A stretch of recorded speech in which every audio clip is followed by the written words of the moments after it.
Gotcha. If I don't have a listing or if I don't have an open house to do, I will reach out to a fellow agent. Please ask permission to do this, but I will ask if I can do an open house, and I will ask if I can market around the listing itself.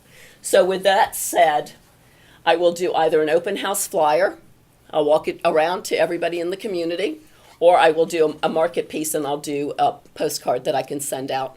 So either way, it works, and I've gotten tons of people off of it, so that works. These pieces come from Matrix Marketing.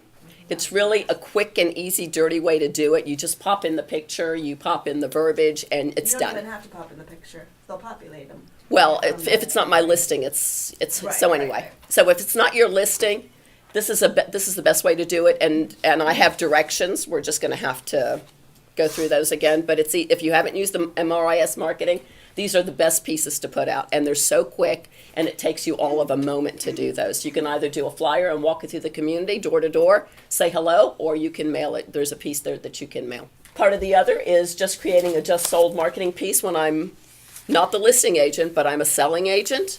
I will send this piece out. And the nice thing about sending this piece out, generally when I've had a sale in the community, is I will get calls off of any of the pieces I've sent out. So I'm good with that. So this generates a call for me. I put them into my database.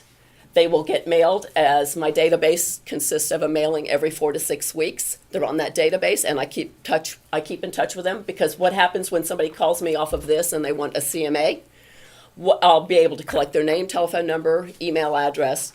And then with that, I'll be able to get into the tax record, see how long they've owned the property, what they're looking at, and as far as sales, and you can sort of gauge it. But they wouldn't have called if they weren't interested. Generally, they'll say, I'm not interested, I'm not giving you the information, but they called for a reason. So maintain those numbers, maintain that database, add them to your database, and continue to ping them. Let me just say one thing on this prospecting about sending out a just sold card and engaging the community in it. I can tell you that that's how I started my farm area, because I had a listing. I was referred to, again, through somebody I've never done business with, referred to them. They were a listing. We sold that listing. Somebody else in the community called me off of my just sold cards, listed and sold that property. I have a friend now that lives in the community, and I've got another client that I know that lives in the community, but farming to that community now. That has now become my farm area. And it's nice because I have now 4 people there that advocate for me when they see my pieces. And the nice thing about that is one of the wives, she's on the homeowners association. So it works.